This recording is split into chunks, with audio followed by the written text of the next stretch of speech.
I am here with the one and only John Alvino, who I've known for 22 years now, I believe. Yeah, it's 22 years. I was 22. I'll be 20. I would love to be 20 something. I'll be 44 in a month. So, yeah, it's a long time. Been a long time. I would go way back. Yeah. We just trained at your place, which was awesome. We've done probably I don't know, hundreds of workouts together, and let's talk a little bit about the differences in training now. Both yourself, how you train at 44, are you? 44. And maybe let's start with that. What's changed as you've gotten older? What have you gotten smarter about? What's changed? Sure. Yeah. So a lot of things have changed, although I still maintain the essence of how I train and how we trained all these years, which is we still train intensely. We still focus on strength. We still focus on big movement patterns. But I've integrated better warm-ups, certainly. That would be probably the first thing. I remember back in the day, we would go to the gym. Arm swing. Yeah. Jay, you would go like, hey, I'm in a rush today, so just put on 225. I'll warm up with. So those workouts certainly are fond memories, but they're in the past. Yeah. So my warm-up is definitely more extensive, and exercise selection has certainly changed. We used to power build, so a good dose of powerlifting just about every workout. Upper body days, we were hitting some type of a horizontal press with a bar, like a bench press or variation of.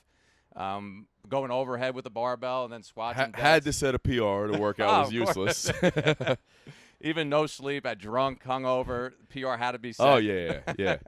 Plenty of days, 16 Red Bull and vodkas, 4 hours of sleep. You had to set a PR on that day. There was only PRs. There was no RPE. We weren't worried about rate of perceived exertion. It was 10 every set, every time. Yeah. So I would say definitely the warm-up is more extensive and more intelligent now. Before just a couple arm circles and load 315.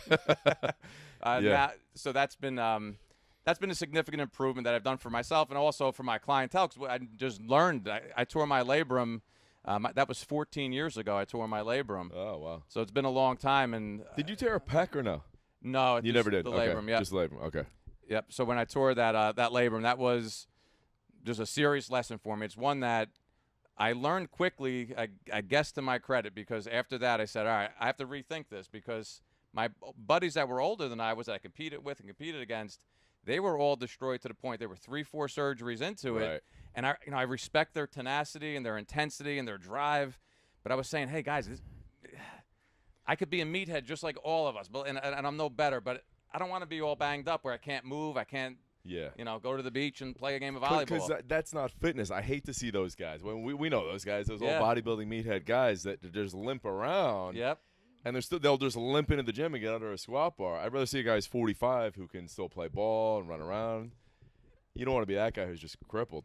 And I was on my way to that. Yeah. I was on my way. I was really everything I was doing was really linear. I had to be just locked into one movement pattern, one exercise, and just really pushing the envelope on loading. And I wasn't doing any lateral movement. I was actually, the crazy thing was, cut out all athletic movement because I was afraid that burning of calories, and that would affect my recovery a little bit from the bodybuilding type of stuff. Well, dude, yeah, I've talked about that all, and that's a huge thing, and I think it's important for younger guys to know. I mean, we were so, I guess, I don't know, not educated on it or just misinformed. We had these insecure meathead beliefs. Yeah. I mean, now it's been proven, right? Like, there's plenty of guys who are running a 5-minute mile and deadlifting 500 pounds, and CrossFit's changed the game. Absolutely. But even back then, there were athletes who we could have looked at and said, wow, this guy's got sick endurance and strength. But me personally, I was too insecure to try it. Like, I would just say, there's no way I could lose all that mass and strength. Absolutely. I'd be in gym class. I'd be thinking, like, I got to make it. I can't. This 30-minute kickball game is going to totally fuck up my game. Fake an injury. Eating a potato. I was so humiliated. As I look back, it was crazy, but that's where I was, man. Yeah. And the thing is now, like, there's so many guys, and I don't do as much conditioning as certain people, but it really doesn't have that much, like, any negative impact. A lot of people say that they make better gains, and the recovery's better just doing more low-intensity cardio, hiking, walking, biking, whatever, Yeah, and I think there probably is a fine line to someone's particular goal. If you're going to step on a stage in 12 weeks, but maybe it's a good idea not to hit all that stuff. But that's a very specific, small percentage of a subculture. So I don't necessarily want to emulate that. And the other thing is, maybe there's certain types of cardio. If I say, hey, I'm going to run, I'm going to do triathletes a cardio work between biking, swimming, and I'm going to do a lot of strength training. It might reach a point where, okay, you're just doing too much work, and your joints just aren't going to handle it, and you're all those calories that you're burning might affect you. But everything within reason, I've now learned just from experience, it does actually enhance your abilities, because that degree of cross training takes you. One thing, it just takes you away from just loading every single day and just smashing yourself. So a different stimulus is good. And also, when you're doing those different exercises, you are working a lot of different movement planes that you don't work when you're just locked into the squat rack. Yeah, for sure. So more extensive and better, smarter warm-ups, different exercise selection. Probably not, like we said, going as close to failure. And then listening to your body. Like, there would be certain days where we would say, okay, I did 335 for 6. I have to do 340 for 7, or I have to do 330. Whatever it was. Just set a PR. Some type of progression had to be made. On every exercise. Right. I'd be like lateral raises. Yeah. I'd be doing like an ab exercise. I did 26 legs. I got to do 27. Like, where would that end? It has to end at some point. You just can't go up linearly and all this stuff. But that was now you're just smarter about it, and you don't stress out, because we would both stress out if we didn't hit PRs. And I would be so depressed. I would go right onto the internet. And I would what did I do wrong? What happened? My program was done incorrectly. I got to find my guru now to get me back on track, or you know what? To go to the next level, I got to start just taking all kind of sauce and shit. But yeah, there's definitely a lot of misconceptions, and a lot of it was really fueled a lot by just insecurity, and then I just kind of latched onto that as my identity and everything. So it was a lot more than a fitness program. It was like life or death. Right. So I don't regret any of it, because I learned so much during it, and I know it did pull me out of the possibility of going down a different path that could have really resulted in who knows what, but certainly something negative. So in some ways, it saved my ass to do it, and in some ways, I kind of did some damage to my joints in the process. Right. I mean, that's a great point, though, because speaking for myself, and I think knowing you well enough, we do have kind of addictive personalities, and we like to go all in on something. So, yeah, I mean, the same thing for me. Like, I could have had a awful addiction and could have gone all in. And I like to take risks, too. And, taking risks under the bar, maybe smarter than some of the other risks we could have taken, for sure, Yeah. So tell me a little bit more about maybe specific exercise selection, how that's changed. Maybe there's some specific warm-ups you really like, or certain things for injury-prone areas as you get older. Okay, so in regards to exercise selection, I look at exercises now, and when I decide to put an exercise in my program or a client's program, I go through a battery of questions to see if that is really a warranted exercise. Deadlifting a barbell to the floor for a lot of people is just not ideal. Right. Back then, if you sent your grandmother into me, that son of a bitch was deadlifting twice a week. Yeah. So now it's what is the goal that this client has? Okay, someone comes in now to be, hey, I want to be healthy. I want to lose some body fat. I want to build some muscle. I want to be strong. I want to feel good. Then maybe the power lifts don't exist at all for that client. Right.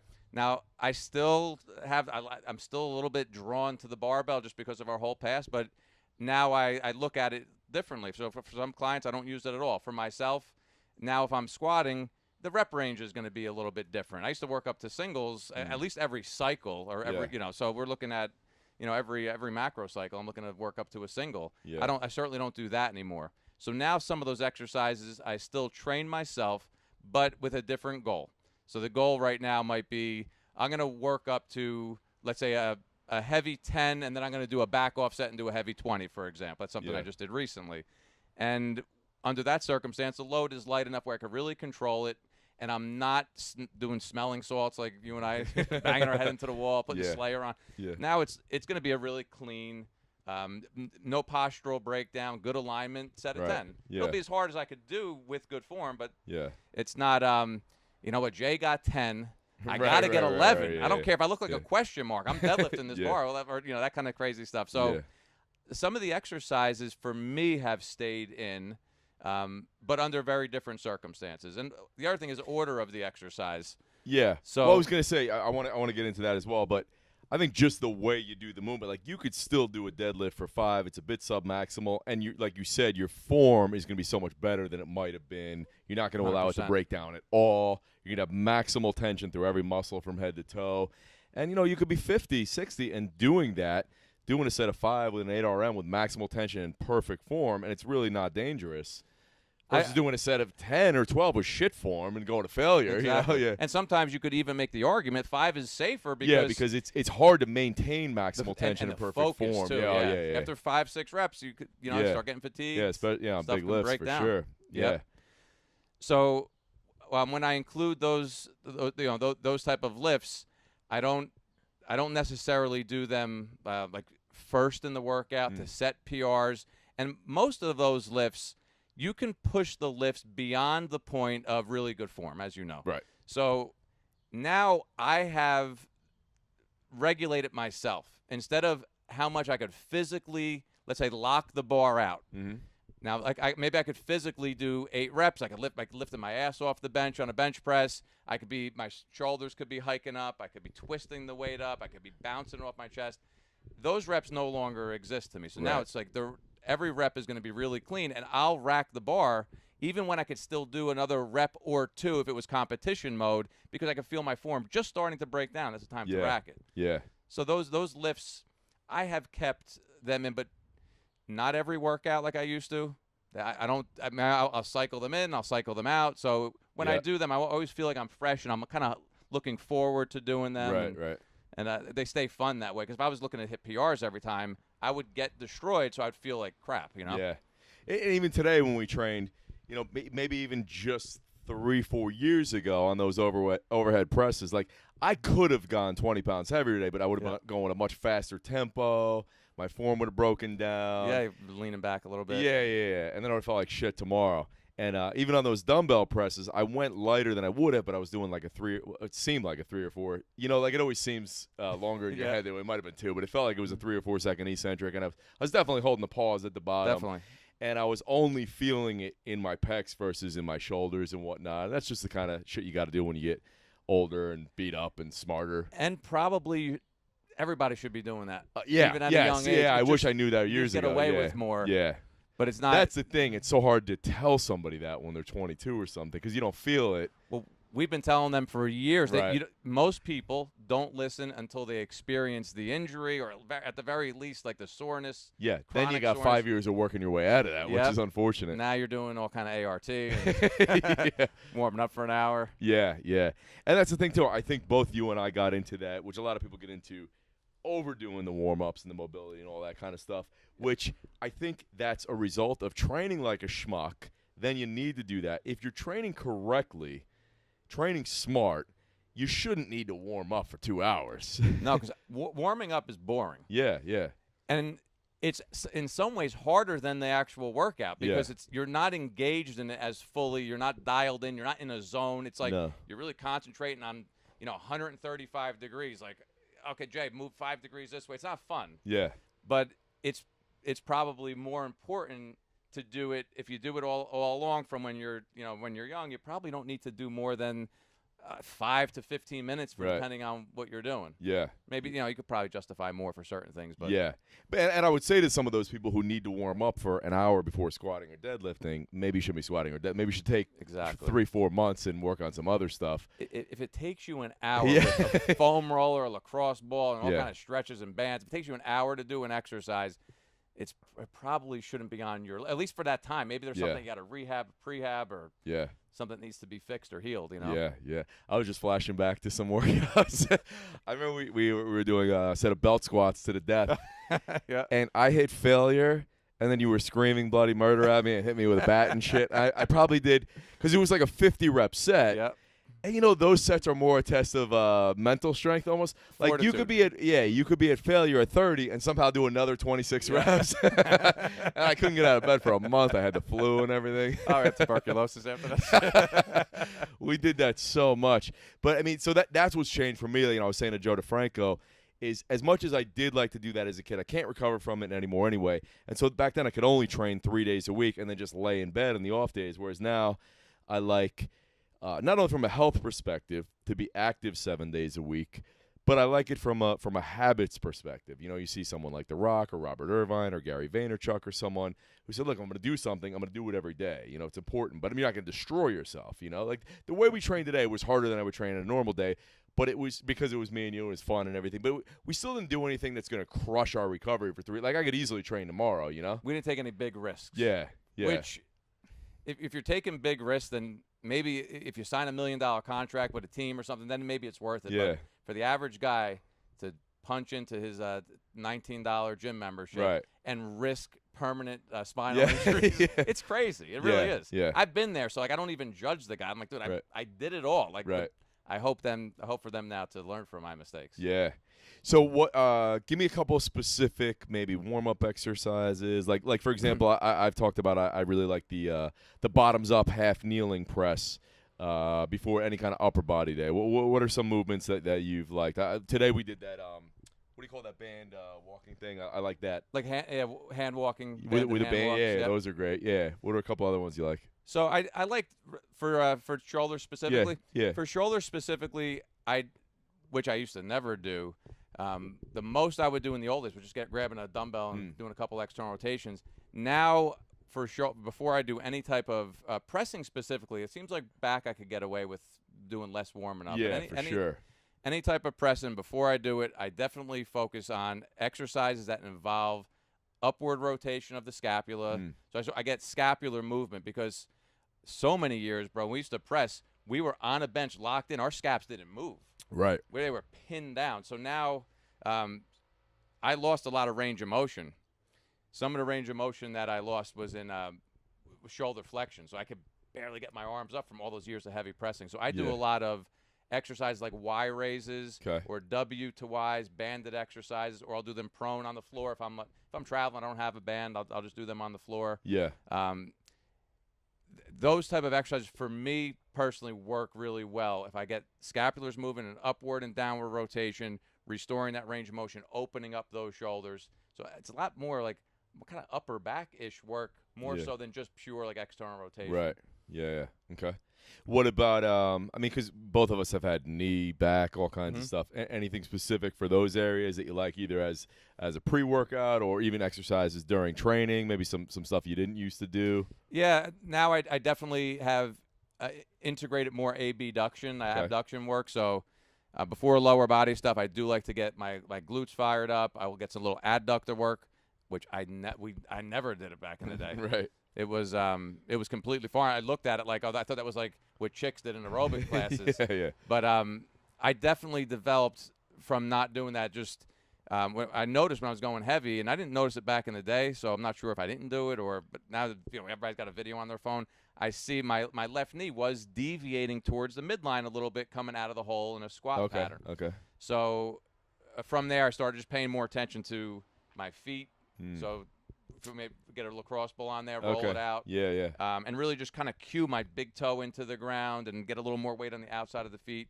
Warm up more at abduction with bands specifically. Now, do you do that? Because I do know a number of people who swear by before any lower body exercise, rolling the bottom of your feet. Do you do that before every lower body? Doing it.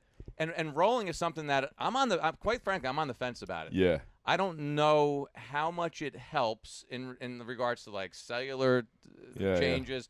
But I do know if I roll my quads, because I definitely banged up my knees from the old days going all that heavy squatting. If I roll my quads, roll my IT band, roll my calves, roll the bottom of my foot, and then I do an isometric squat. So I'll just go down to the bottom of a squat. I'll hold it. From there, I'll kind of shift around. I'll put shift my weight more to the ball of my foot to kind of just stretch more like the Achilles tendon area. Are you holding a kettlebell when you do that, or just body weight? Sometimes I will do it weighted. Depends on what I'm doing afterwards. Yeah. But sometimes I'll do it free, or I'll just hold on to an upright and shift around. Yeah. So just getting into that bottom of that squat position, and I feel like I could really just go through all different ranges of motion that I wouldn't normally do in that just a linear heavy squat pattern. And I go all the way down. So I hold that down there for a while. I warm up the ab and adductors quite a bit. My rolling's probably 3, 4, 5 minutes tops. Okay. And I just hit those areas, and my knees just feel better when I do that now. Yeah. If that was breaking up scar tissue, I've been doing this for 10 years. The scar tissue is not right. It's not coming back every day. Yeah. But it, for whatever reason, it may just send it may be neurological. It may tell my brain to kind of chill out. Everything's okay now, and it doesn't give me that sore signal in the left knee. Now, do you do any like banded terminal knee extensions or banded leg curls, or get like a hamstring pump before doing legs? A hamstring pump, definitely. I do like getting some blood in the hamstring prior to loading a squat pattern. Okay. So do I do it every time? No. Okay.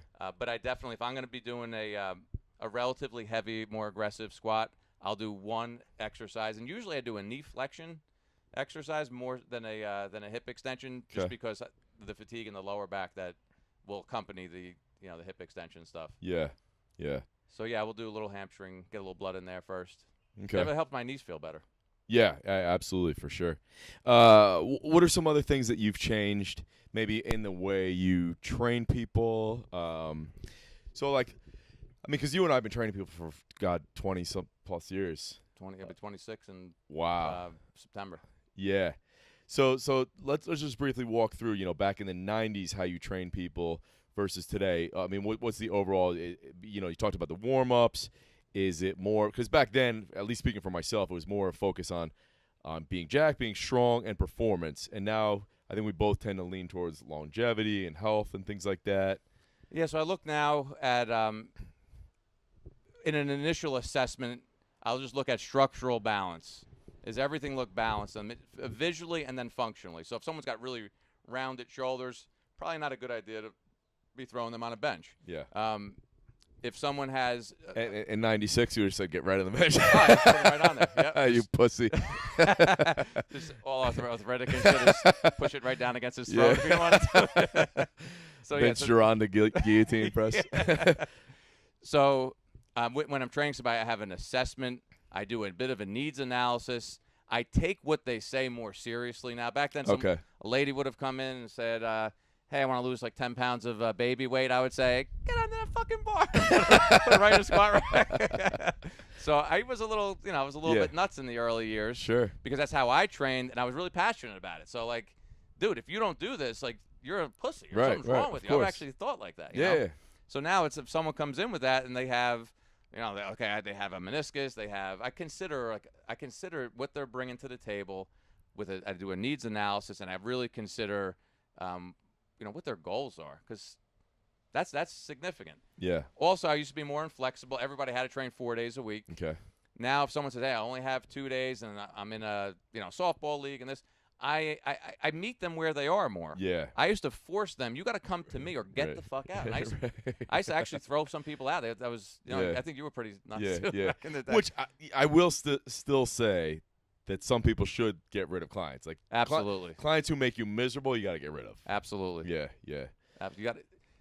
I have. I've been on both sides of that where. I was a lunatic, and then I overcompensated, and I started to take everybody. Yeah. And then some people, I'm like, this is just not a good fit, and it's definitely not good for me. It's probably not good for them, and I should have let them go. And the last few years, I've been really good with doing that. Yeah. And it's been. I don't mind going. I used to hate going to work with some people. Yeah, for sure. I mean, that's important. Is creating the kind of business that you want, because too many people, especially when you're young and you're hungry, when we get it, and to an extent, you have to say yes to people. You have to get the experience. You have to be able to pay the bills. But as you grow and as you're making more money, you got to really work to create that business you want, because this business burns you out. Like if you're on the floor 12 hours 100%. A day, you will get burnt out. So if you're going to put in those crazy hours, which the hours of a trainer can be crazy. You're 5 till 10, and then you're back in there 6 till 10 at night. Like that's a long day no matter what. So you have to be working with clients you really love. Like would you have these clients over your house? Would you go out for a beer with them? Stuff like that. And, I mean, we've both had stretches of business for months, years where we didn't adhere to that and we were unhappy. So talk Yep. about why, what a difference that makes and how important that is and why, younger trainers should work towards that. It's you're going to be doing. You're going to be on the floor training clients for, let's just say in the beginning, you're going to be running for about 8 hours a day. Each one of those 8 hours, you want to have relationship building. Mm-hmm. You want to be connecting with that client because a lot of relationship I have with my clients led to greater things. And some of them are lifelong friends. So that's important. Then it doesn't feel like working. You want to be able to learn. So if you want to learn how to train football players, if you have an old man with arthritic changes and heart disease, you have to almost learn a whole new skill set. What you're doing for the football player, I don't think you're going to have that guy doing depth jumps that could barely gets out of his wheelchair. Right. So having more of a niche market, something that I had a really difficult time doing. I mean, I tortured myself for years because I did have, I came from a bodybuilding background, so I was training people for fitness competitions. Then I was training pro athletes, and I was kind of dancing in between those worlds for a long time. And it was even in my facility, it was torturous because, okay, this clientele needs, let's say, bands, light kettlebells, just different apparatuses that would be more congruent with how they were training.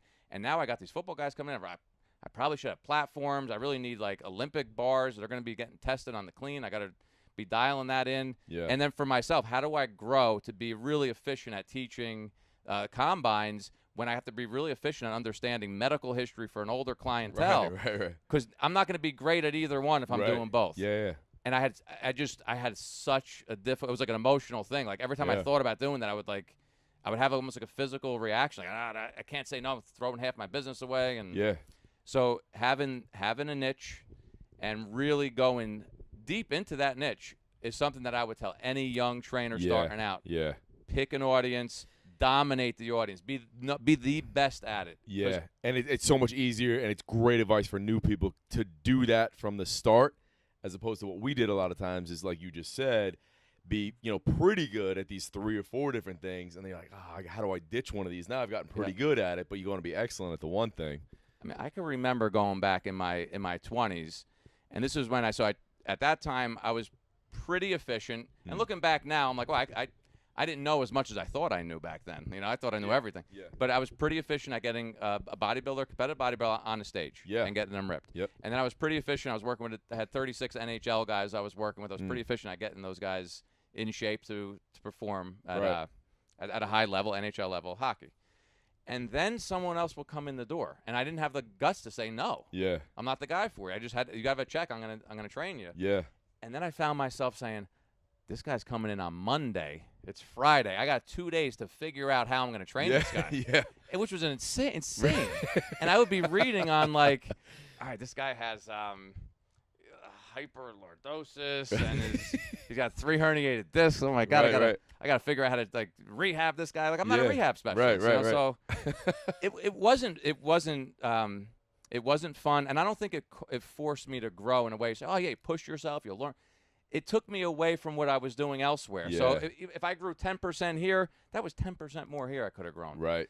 So it was a really insane stretch of just being all over the place and being stressed out. Yeah. Then some of those people, and this was very unconscious, but some people I would resent a little bit because, you know what, I'm stressed out to figure out how to train you or how to rehab you, and there's an underlying resentment, so I didn't even want to see that. It was just crazy. Yeah. So pick an audience, pick a niche, dominate it, be the best at it. Like go after it, both feet, and just be known for like the go-to guy in that niche. Yeah, and absolutely. then inside of that, you still have personalities that are going to work better. Like I have some people, like in the old days, that would show up chronically late, and it used to piss me off. Yeah. So I would tell them, get out. This is not going to work. Yeah. Because you're going to hold me to a standard of excellence in regards to your results, and you're showing up 30 minutes late. Right. Oh, that's unacceptable. It's not acceptable. You just have to super kick them right out the door. And now looking back, a lot of those people, low performers in life. Oh, yeah. So now I'm surrounded. I didn't know this then, but now I see I'm surrounded by people that are pulling me down. Right.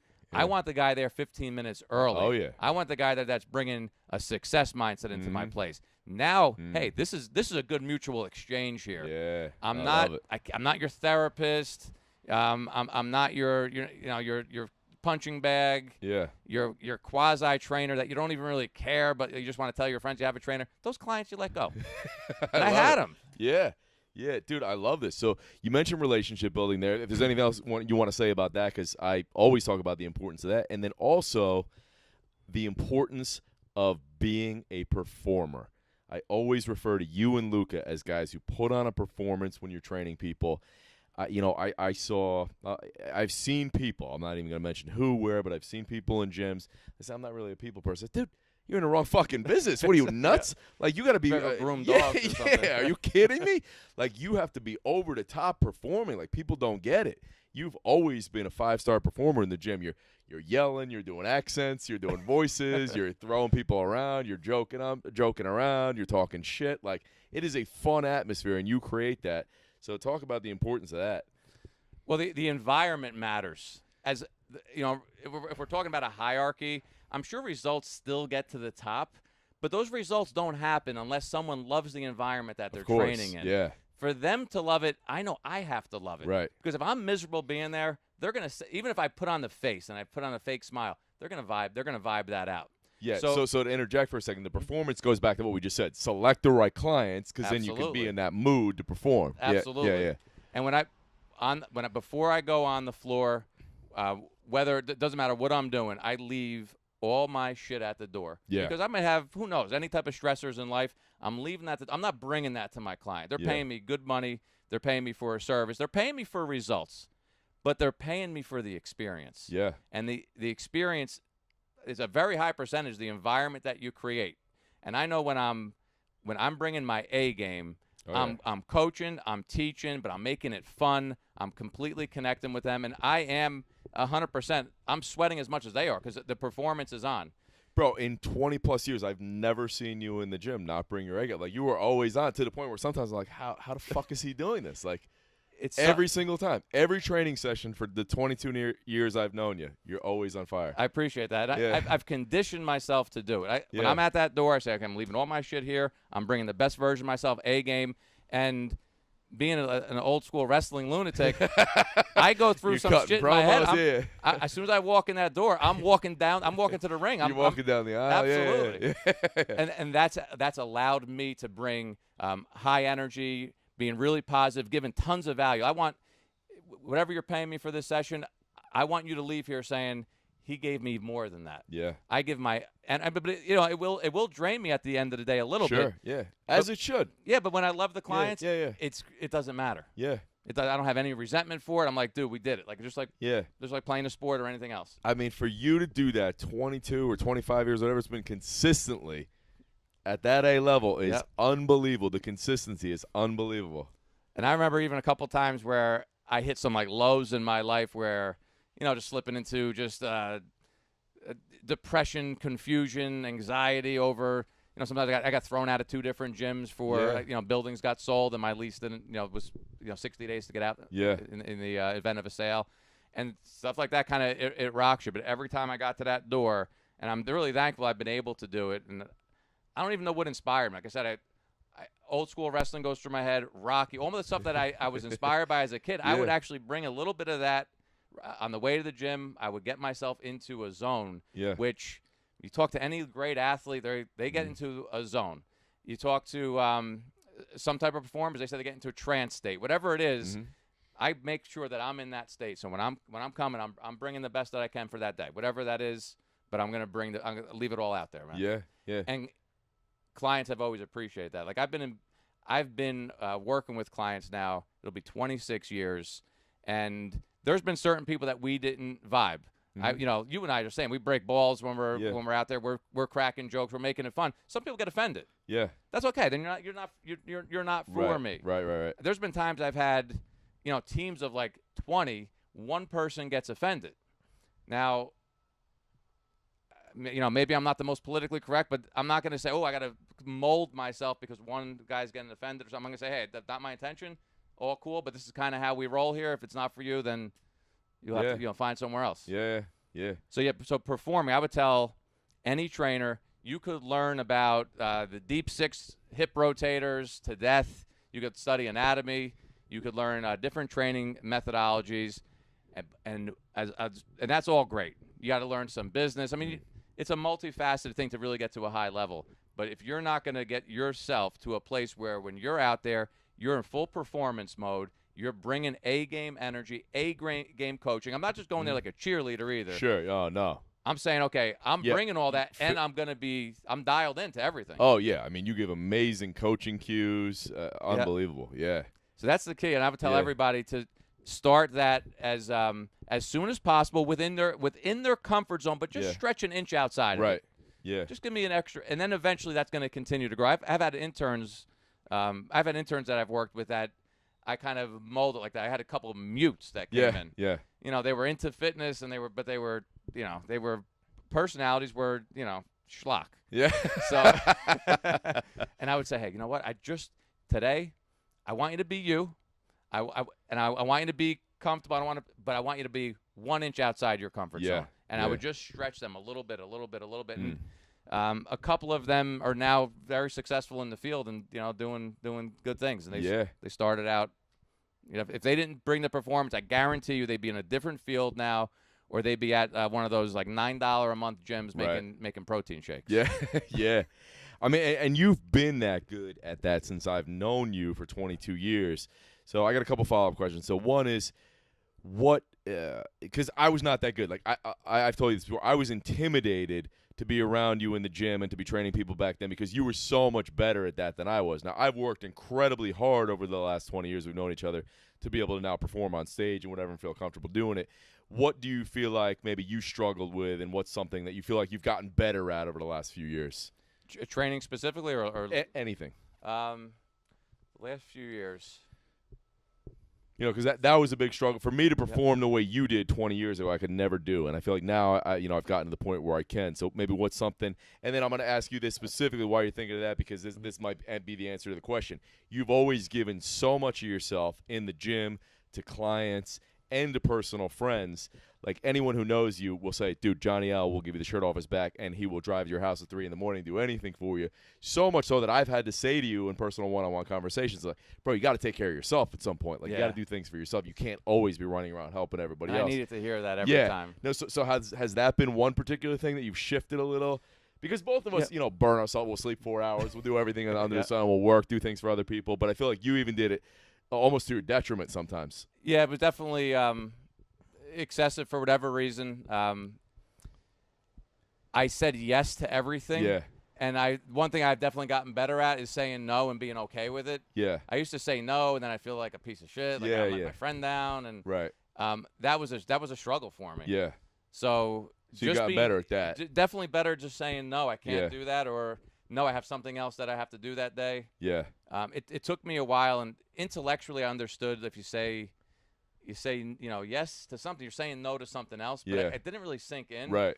And it reached a point where, just in transitioning in my business, where my gym from years ago, I got booted out for noise violations, as you know.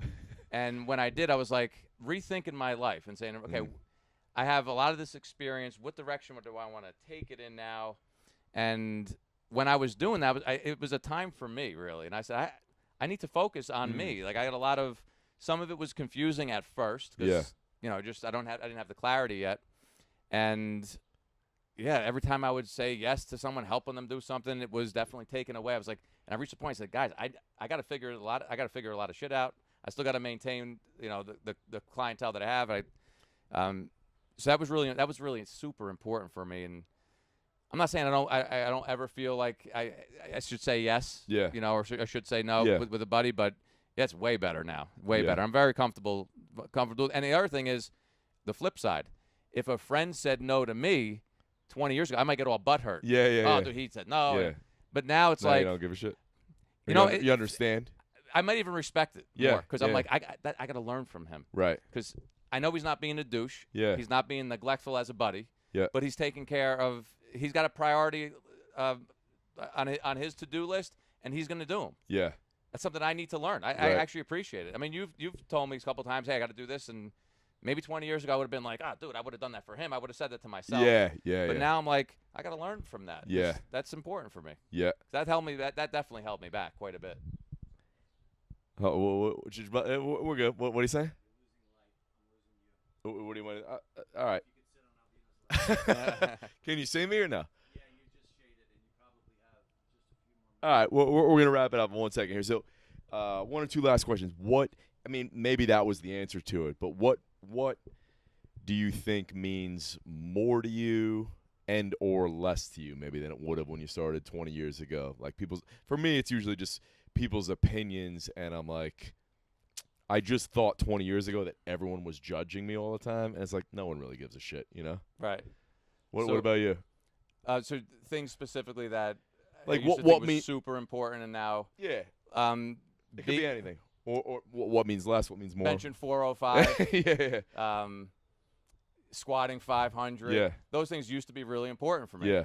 So, and there were things that I could do, and I really got a lot of my confidence and Right. just my identity. Yeah, it was through your that identity stuff. for So, sure. that was really important to me. And then I realized, like, well, there's a lot of other things, and I'm really missing out on so many other things Yeah. that I'm not doing because I am just so locked into. I was Right. for a while. I was doing 2 days. I was doing 8 workouts a week, morning, night. I mean, I look back and say, okay, the discipline, the dedication, I could take those pieces, but then maybe put them towards something that's Yeah. just more age appropriate or just kind of where I'm at. Just how can I grow with those in bigger ways? So just being a complete gym rat for the sake of having a couple more pounds of muscle, so I just felt a little more secure about myself. That's not important to me anymore. I'll be 44 now. I'll be 45 soon. I just feel a bit more secure in my skin. I Yeah. want to stay healthy. I like to train. It's really fun for me. It's Yeah. something I enjoy doing, so it's probably going to be part of my life forever. But I don't anymore exclude other things Yeah. just for the extra pound of muscle that I might get from being there in the gym 8 days a week. Yeah. So now I'll do other activities. Like my cousin Angelo comes to the gym and we box. Yeah. Before I would have thought like, oh my God, I'm losing all my gains here. So. And meanwhile, Andrew's doing that for years and jacked out And of he his looks mind. way better than I ever did. Yeah. Yeah. So that's certainly not as important. Also, like, something that I feel like I've grown a lot is I used to judge people a lot. Mm. And I was super judgmental, probably of myself too. But now it's like I kind of just been better at meeting people where they're at. Mm. So I love it. you're okay. This is where you're at right now. Who the fuck am I to judge? I Yeah. mean, I got my shit. You got your shit. Yeah. So now it's like we're all in this together. Like if you want me to help you, then I'm here to help you. If not, then that's cool too. But before I used to insist upon like, no, this is what you have to do. Yeah. Like, Yeah. I would impose my will so much on people. I didn't give them the opportunity to succeed or the opportunity to fail. Like maybe they learned something from that failure. Right. But I was it's got to be this way, and I was very kind of forceful and probably douchey. Actually. Yeah. Yeah. So that's pretty significant because that's with all relationships with professional and personal.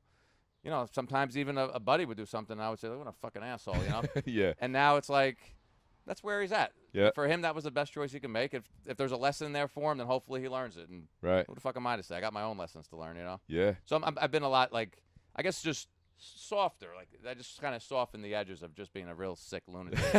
I was a real dictator. Now I'm Right, more right. of a benevolent dictator. So where can everybody follow you online? JohnAlvino.com is my blog. So post up articles, videos, and stuff there. You can find me on YouTube also. Are you taking on new coaching clients right now, or? I am actually. Okay. Yeah. So All right. Cool. I have a coaching program, and one thing that it's certainly a topic for a different day. I'm going to throw it out there now, maybe to just as a little teaser going forward. So all these years of training, I've realized that a lot of people, and by a lot I mean a significant, maybe the majority, they'll get results training, they'll come in with an agenda, and they fall off, and they don't sustain the results. And it was driving me crazy. Yeah. In the younger years, when we were training athletes, it was 90 days. They were playing, and we didn't see them again. They were pretty dedicated. We had a really good, dedicated group of guys we were working with, so that was all good. Then when I started working with people that were a little closer to my age, more of I guess we'll call it a weight loss clientele, fat loss clientele, they would come in and they would have really specific goals where sometimes with tears in their eyes they'd be telling me what they wanted to do. And then after 90 days, they're I'm going to take a little break. And Right. that was part of the judgment, too, back then. You know? Yep. And I was saying, what the fuck is going on? Like, it was so important to you. We got you to this place. You look amazing. Your health Yeah. is completely transformed, and you're going back. Yeah. So that's when I said, there's something else going on. Yeah. And I looked at myself. Am I doing something wrong? And I started to really – that's when I really started to study more of the mind.